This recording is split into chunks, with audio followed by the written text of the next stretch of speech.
Coach Craig here, up at Horse Thief Canyon in San Dimas. Just a great place to come up and relax and think, etc. And what I was thinking about was timelessness and concepts that are timeless. And the biggest problem is that we need to be reminded, as Hormozi says, way more than we need new information.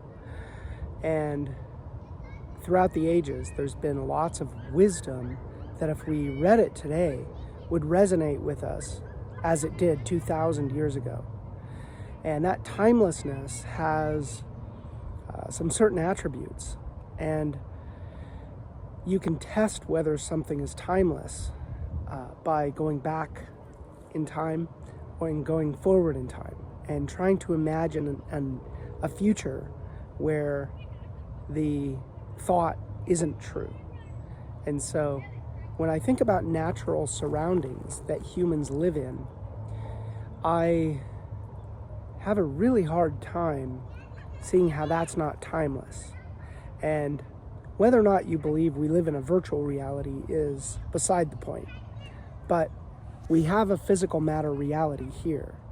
And as AI gets better and better, it will be capable of generating worlds for us that we, potentially there will be, sensory devices that we can put on so that we can, feel the wind on our skin and, smell the mountain air or whatever. But maybe that's going to come at some point. But it would be essentially just mimicking what already exists out there in the world. And so it would be a duplication, not an addition to a world that we live in.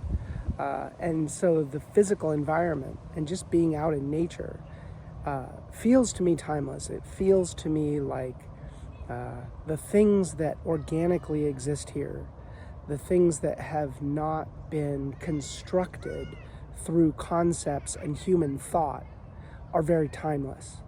And there's a grace that we have about those things, right?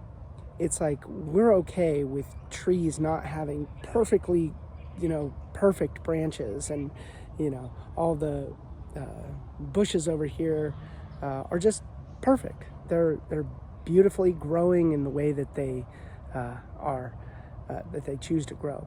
And so there's a timeless quality to that natural environment.